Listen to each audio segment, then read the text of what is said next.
Bonjour tout le monde. Est-ce que vous m'entendez? On peut commencer. Très bien. Donc, normalement, on a terminé donc l'ensemble des cours donc de la pathologie générale tumorale. Et là, on se rencontre lors de cette dernière séance, disons, de ce semestre, une séance de révision où on va essayer de faire le tour, disons, des différents cours que vous avez vus le long de ce semestre, d'accord? Et j'espère que ça sera donc une séance plutôt interactive où vous allez vous participer encore plus en posant donc les questions donc pour essayer de combler les lacunes s'il y en a. D'accord? Donc n'hésitez pas à poser des questions. Je suis là donc pour y répondre. D'accord? Et pour donc essayer donc de survoler donc ce chapitre, on l'a divisé en 3. Il n'y a pas de son? Là, vous m'entendez? Vous m'entendez? Donc on va le diviser en 3, disons en 3 en 3 chapitres en quelque sorte. On va d'abord voir la transformation d'une cellule normale en cellule tumorale, puis nous allons voir donc l'histoire naturelle du cancer, et enfin nous allons terminer par la classification, les différentes classifications qu'on peut adopter donc pour essayer de classer, de stader ce cancer. D'accord? Donc on commence tout de suite. Voilà, donc par la transformation d'une cellule normale en une cellule cancéreuse.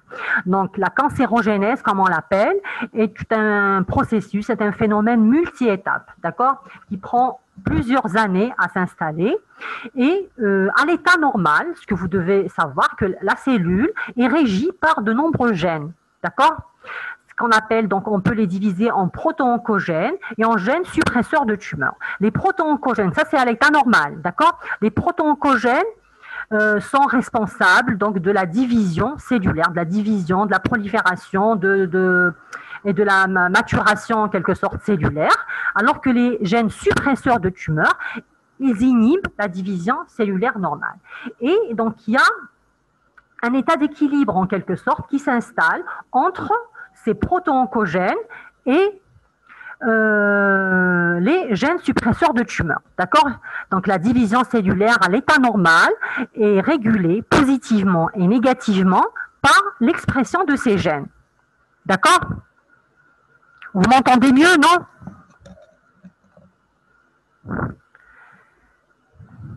Qu'est-ce qui se passe à l'état pathologique? Donc il y a un déséquilibre qui s'installe entre, donc on parle plus, à l'état pathologique, on parle plus de proto-oncogènes, mais on parle d'oncogènes, c'est-à-dire que c'est des proto-oncogènes, il n'y a pas de sang.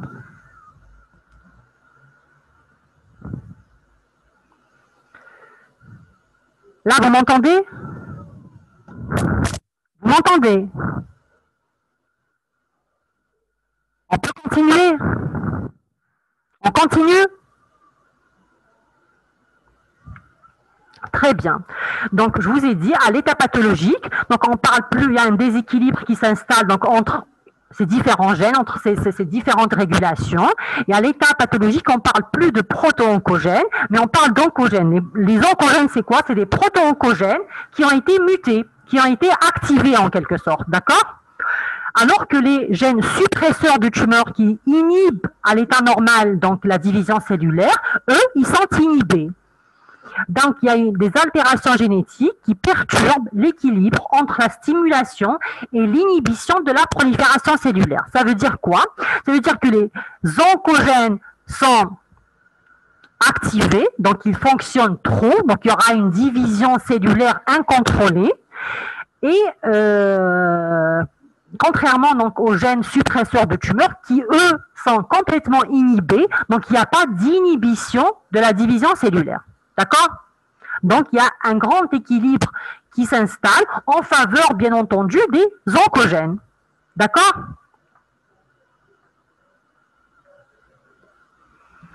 Et la cancérogénèse, comme on l'a dit, donc c'est un processus multi-étapes qui passe donc par différentes phases. Et on l'a déjà dit, il y a l'initiation, la promotion et la progression. L'initiation, Donc, c'est quoi? Donc, il y aura pas mal d'agents, et là, généralement, c'est ce qu'on appelle donc les agents initiateurs, ou là, les carcinogènes, généralement les carcinogènes externes, donc extrinsèques, notamment les carcinogènes physiques, tels que les irradiations, biologiques, tels que les virus, ou encore les carcinogènes chimiques, tels que les tabacs, qui vont sensibiliser donc les cellules normales, qui vont devenir plus fragiles à la survenue d'autres altérations. L'initiation, on l'a déjà dit, donc c'est une phase irréversible. Il y aura donc des altérations de l'ADN qui vont apparaître, et elles sont irréversibles, mais elles sont incapables seules à produire le cancer. D'accord? Elles ne font que sensibiliser, que fragiliser donc ces cellules, donc dites initiées. Et c'est au niveau de la phase de promotion que tout survient. Donc si ces cellules donc initiées vont au cours de leur évolution donc être soumises donc à un environnement propice à la survenue donc de cancer, eh bien, il y aura cette transformation. Et généralement, les agents promoteurs, c'est plutôt des agents promoteurs internes, tels que les hormones, les différents facteurs de croissance, les différents éléments donc, qui participent à l'inflammation, etc. D'accord? Et donc, il y a cette promotion qui va se faire. Pardon. Et justement, s'il y a promotion, il y aura apparition déjà des lésions cellulaires. Les lésions cellulaires qui sont encore cliniquement, elles ne sont pas parlantes. Et c'est à ce stade justement où on peut donc réaliser le dépistage. D'accord ? Le dépistage est très propice à ce moment-là, donc lors des dysplasies, du cancer in situ. Là encore, donc le cancer est encore maîtrisable. C'est là où on peut, donc où le dépistage donc tient tout son intérêt, disons. D'accord? Par la suite, il y aura quoi? Et donc une fois donc ces lésions installées, il y aura passage vers le cancer invasif. Et qui dit cancer invasif, donc la complication majeure, c'est les métastases. D'accord? Et lors de la phase de progression, c'est ce qu'on appelle la phase clinique du cancer. Phase clinique du cancer, ça veut dire quoi?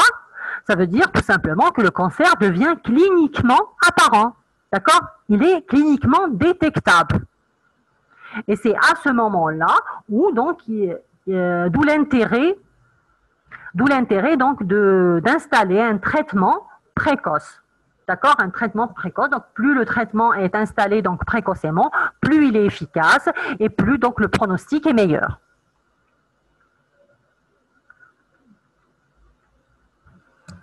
Donc, on arrive donc à cette cellule cancéreuse. La cellule cancéreuse, vous avez déjà vu donc ses différentes caractéristiques, donc biologiques, morphologiques et génétiques. Mais on peut, disons, résumer donc ces caractéristiques en quelques points essentiels. Un, c'est l'immortalité. Donc les cellules ces cellules ont une capacité indéfinie de prolifération, de division. Ça veut dire donc qu'elles n'ont pas de durée de vie. D'accord? Et ceci est dû à quoi? Ceci est dû donc aux facteurs donc, de croissance qu'elles peuvent donc sécréter elles-mêmes.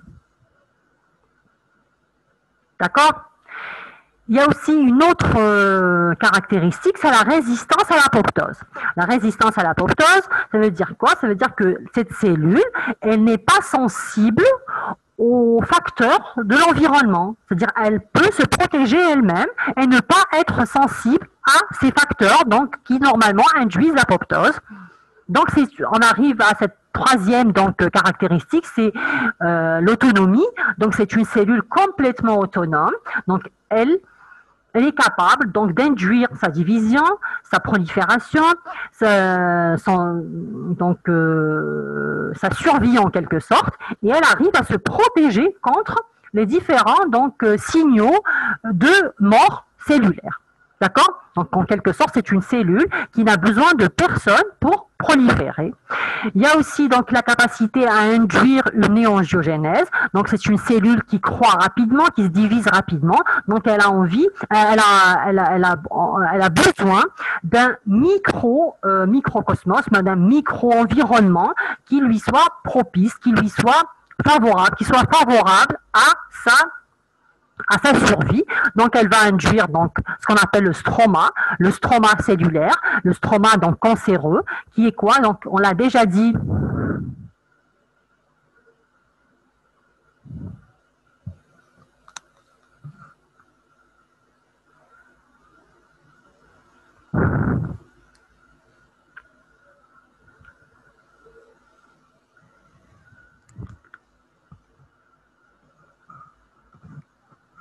Vous n'entendez rien?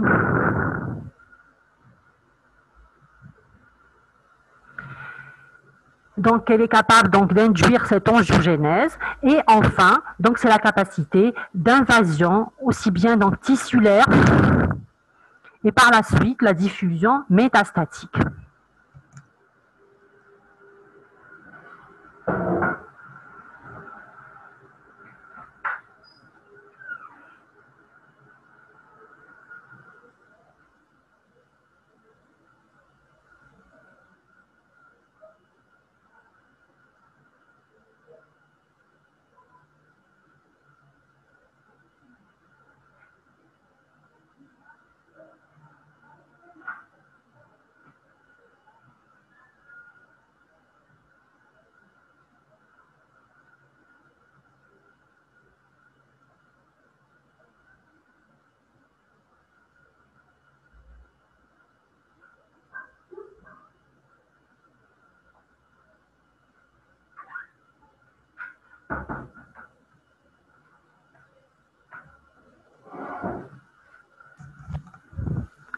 On peut continuer?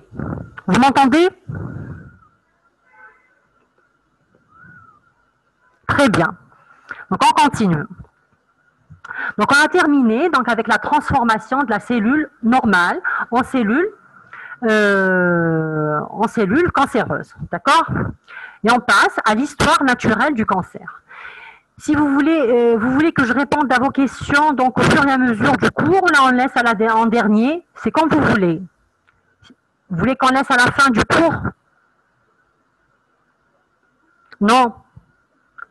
Très bien. Donc vous voulez que je réponde au fur et à mesure? Vous êtes divisés apparemment. À la fin du cours.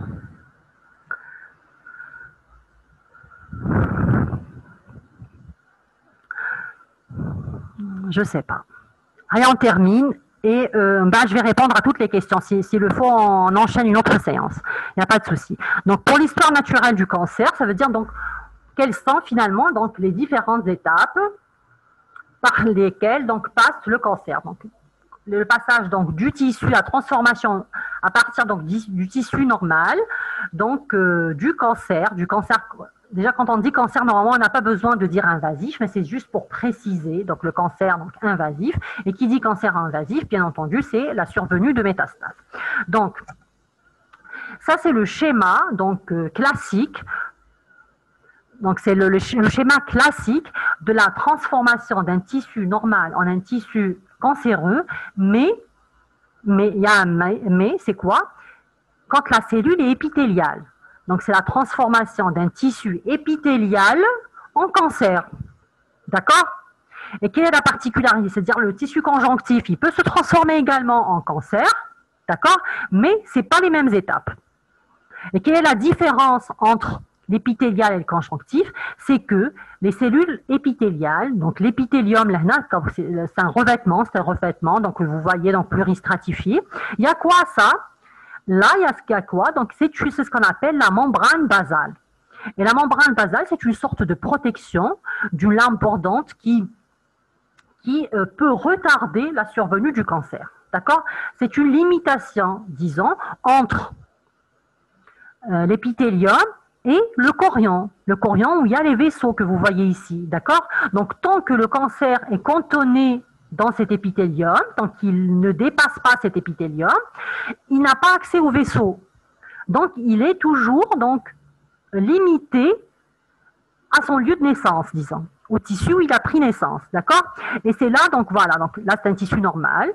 Le tissu donc dysplasique, on commence à avoir quand même des modifications. Les modifications sont aussi bien architecturales que cytologiques, d'accord? On ne le voit pas très bien, mais regardez, il y a toujours l'architecture d'ensemble est plus ou moins respectée et surtout la membrane basale est intacte. C'est le stade de dysplasie. Et la dysplasie, il faut savoir qu'elle passe par différents degrés. Il y a la dysplasie de bas grade, de haut grade, qu'on peut également dire dysplasie légère, modérée ou sévère. D'accord?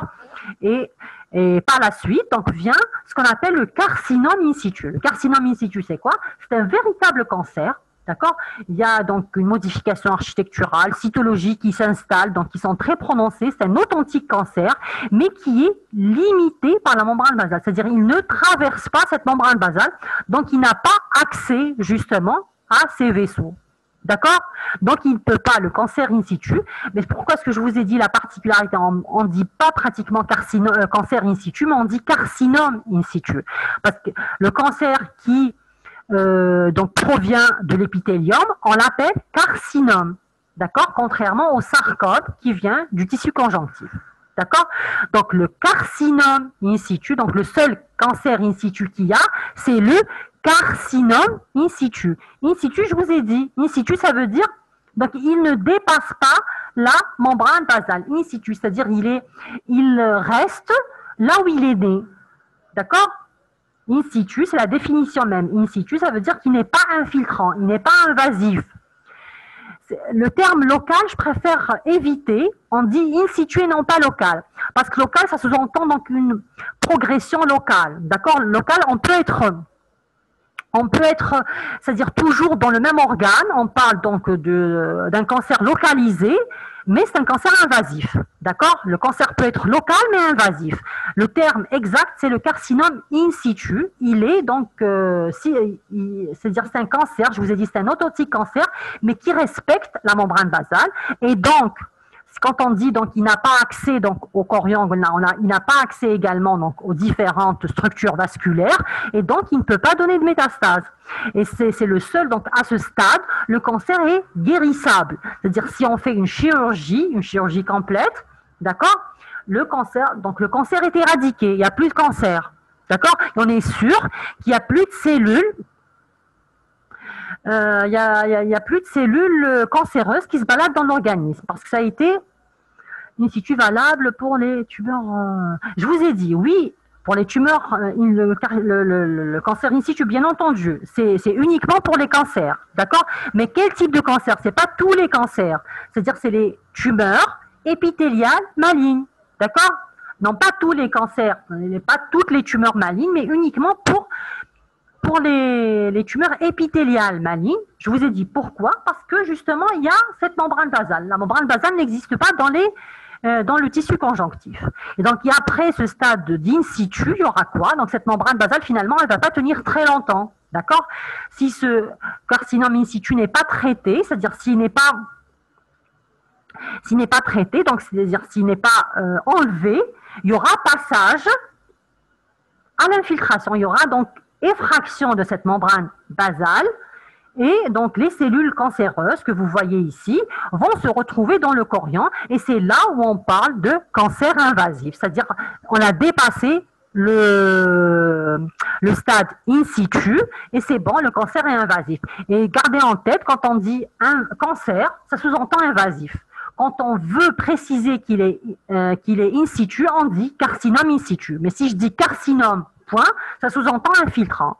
Infiltrant ou invasif, c'est la même chose. Et vous voyez, donc, du moment qu'il est devenu infiltrant, donc, il y aura passage dans la circulation et il y aura donc une éventuelle survenue de métastase.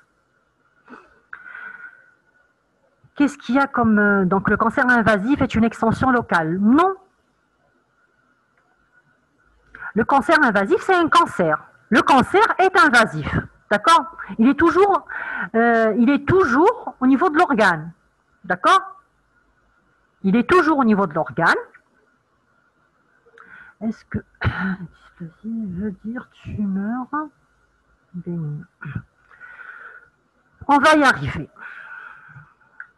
Donc, on commence par des lésions précancéreuses qu'on appelle également dysplasie. Donc, qui m'a parlé donc de dysplasie là, donc je vois la question de dysplasie et tumeur bénigne. Donc, c'est pas une tumeur bénigne, mais c'est un état précancéreux. D'accord? La dysplasie est un cancer, est un état précancéreux. D'accord? Donc, la définition de la dysplasie, c'est quoi? Donc, c'est un état précancéreux acquis d'un épithélium. Donc, la même chose, quand je vous ai dit, donc dysplasie, carcinome in situ, etc., c'est propre au carcinome, donc c'est propre aux épithéliums. D'accord? Dans le conjonctif, on ne peut pas parler de dysplasie. Caractérisée par l'association de ces anomalies, mais finalement, c'est quoi? C'est aussi bien des anomalies architecturales que cytologiques. C'est-à-dire, l'architecture n'est plus normale. Là, regardez, donc il y a cette membrane. Il y a donc cette couche de cellules donc souches en quelque sorte, de cellules basales, et donc par la suite donc ces cellules. Alors que dans la dysplasie, regardez donc l'architecture, c'est pas toute la hauteur de l'épithélium qui est dysplasique, mais on peut avoir une partie plus ou moins étendue donc de cet épithélium, d'accord, jusqu'à l'atteinte totale. Et c'est ça la dysplasie, c'est-à-dire c'est l'association d'anomalies architecturales et cytologiques qui intéressent un épithélium. D'accord? Et ça atteint différents organes. Ça peut être le col, ça peut être la vessie, ça peut être l'estomac, ça peut être le côlon, ça peut être le sein, etc. Le problème, c'est qu'il y a des organes qui sont accessibles au dépistage, et il y en a d'autres, les organes profonds généralement, qui ne le sont pas. Donc le dépistage prend tout son intérêt, par exemple dans le cancer du col utérin, grâce à ce qu'on appelle le frottis cervical, d'accord, qui est un geste très simple par lequel on peut dépister justement donc ces lésions de dysplasie et ces lésions de carcinome in situ, c'est-à-dire on dépiste à temps pour instaurer un traitement et donc vaincre le cancer, d'accord? Qu'est-ce que je vois là? Donc, est-ce que dans la dysplasie, on a des atypies? Mais bien sûr, je vous ai dit, il y a une architecture qui est bouleversée et il y a des atypies, c'est-à-dire c'est une modification cellulaire, c'est-à-dire, regardez, est-ce que ça ressemble à ça?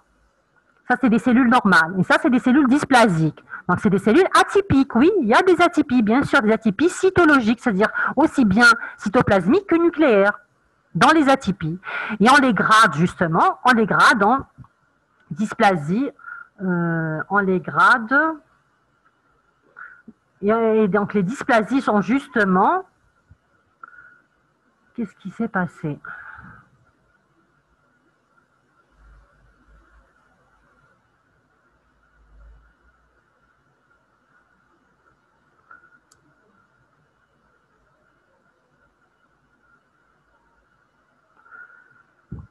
Pardon, on revient.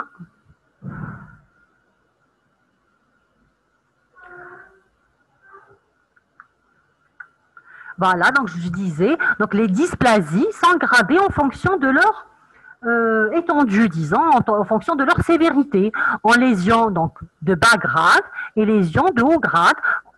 Certains donc les gradent en 2 degrés, disons, et d'autres les gradent en 3, c'est-à-dire il y a la dysplasie de bas, légère, modérée et sévère. Sévère, c'est-à-dire elles atteignent tout l'épithélium, c'est-à-dire toute la hauteur de l'épithélium.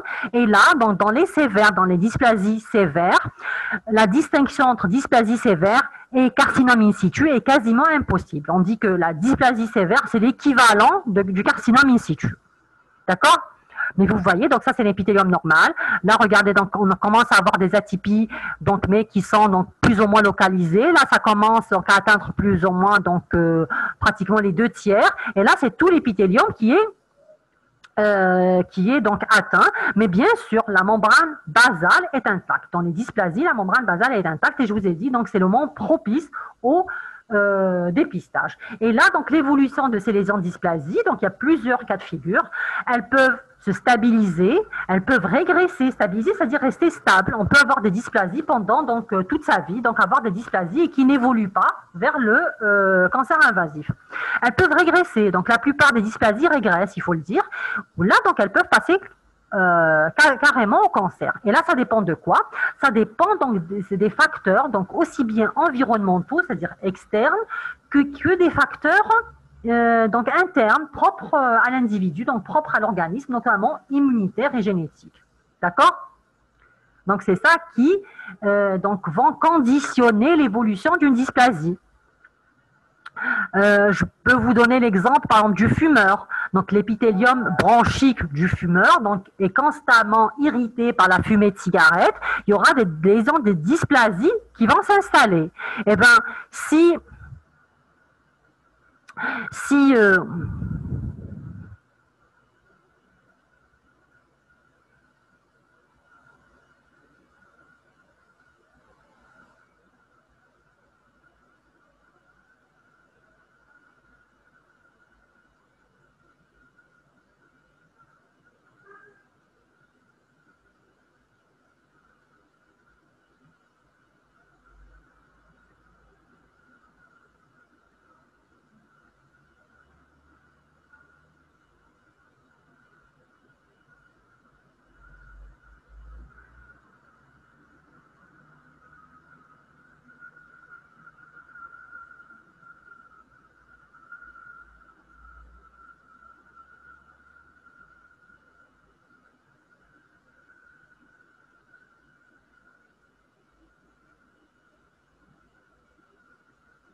là, c'est bon?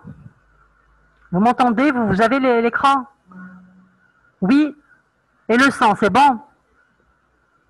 Très bien. Donc, on continue. Il y a eu un petit souci technique.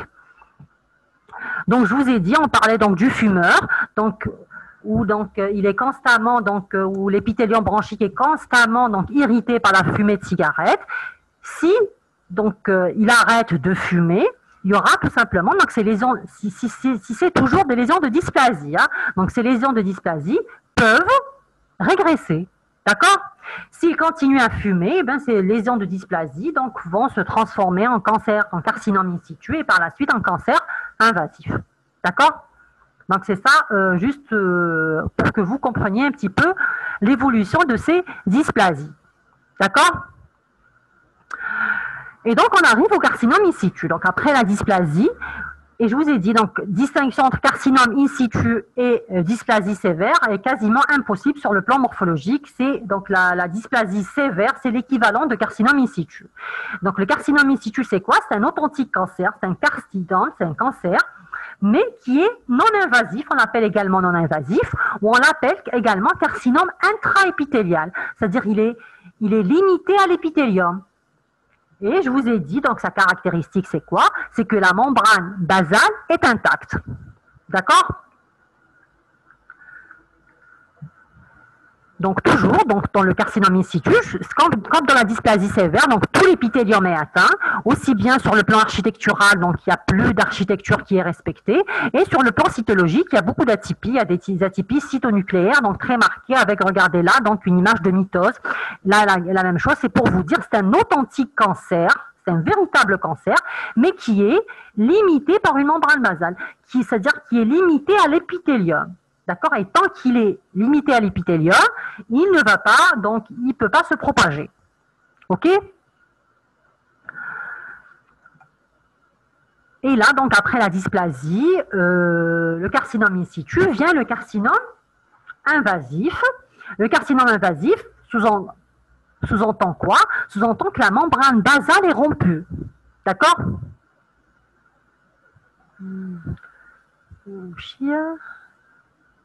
Jusqu'au carcinome in situ. situ, on a le stroma, réaction encore renforcée.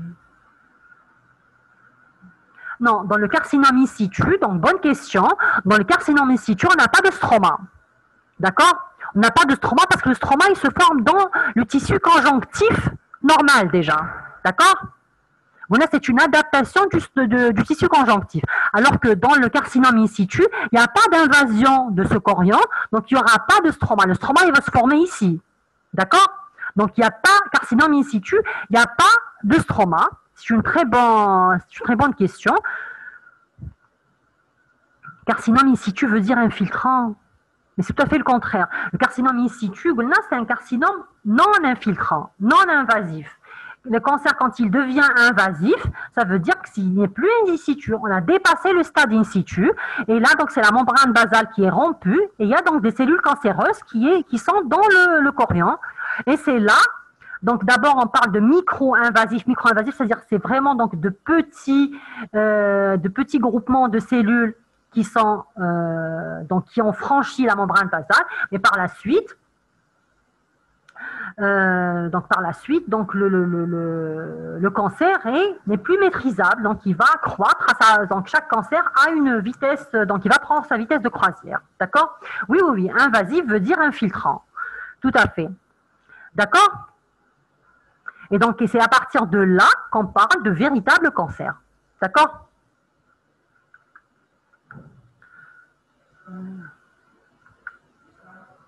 Et à partir de là, que le cancer, donc la membrane basale, donc soit franchi, on parle de pronostic bien sûr défavorable. Donc là, c'est le dépistage, c'est l'intérêt de dépistage. Là, à vrai dire, c'est donc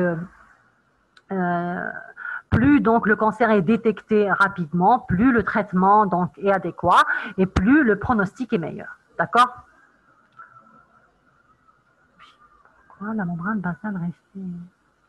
J'ai pas compris la question de Myriam. Donc, pourquoi la membrane basale restait?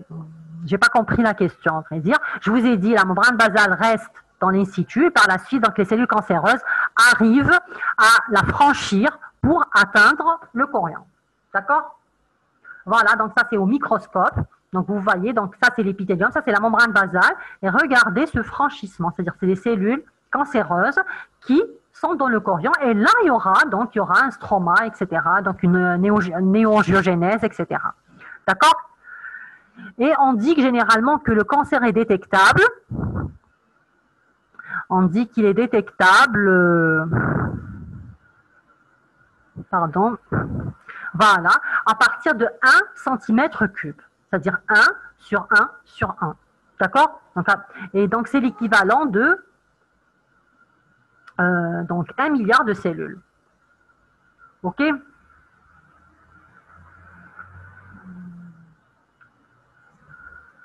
Et le diagnostic de cancer nécessite bien entendu une preuve histologique que peut apporter la biopsie. C'est-à-dire on biopsie le cancer pour donc permettre un diagnostic histologique, un diagnostic de certitude du cancer. Et là, donc le cancer, il y a quoi? Le cancer est dans l'organe, c'est bon, donc il a atteint l'organe. Là, il va croître, donc les cellules cancéreuses, je vous l'ai déjà dit, donc elles sont là pour proliférer, pour envahir, d'accord? Elles vont d'abord envahir l'organe en question, par la suite, il y aura donc une invasion donc des organes voisins. Les organes voisins, on parle d'envahissement loco-régional. Loco-régional, ce n'est pas des métastases, ce n'est pas de véritables métastases. Pourquoi? Parce que c'est une extension de proche en proche. C'est-à-dire, le cancer est là, et bien il va envahir les organes de voisinage. Il ne va pas emprunter une voie de dissémination bien précise, d'accord? Il va tout simplement emprunter, donc il va tout simplement envahir. Donc, il n'y a pas de sang. Et là, vous entendez?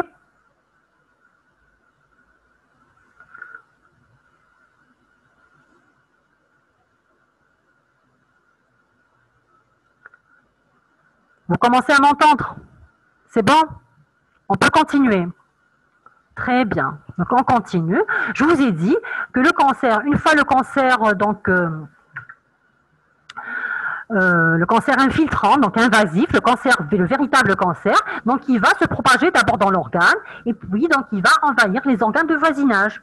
D'accord? Les organes de voisinage, ce qu'on appelle donc envahissement loco-régional et non pas métastase. Et par la suite, il y aura les métastases. Les métastases, c'est quoi? Il y aura donc, les métastases se forment lorsqu'il y aura un passage donc des cellules cancéreuses, notamment dans les vaisseaux sanguins ou lymphatiques. D'accord? D'accord? Donc, on va voir les métastases donc, par la suite. Et il y a bien entendu différentes voies de métastases. Les plus fréquentes, bien sûr, c'est la voie lymphatique. Il y a aussi la voie vasculaire, donc lymphatique, vasculaire, donc la voie donc, elle va emprunter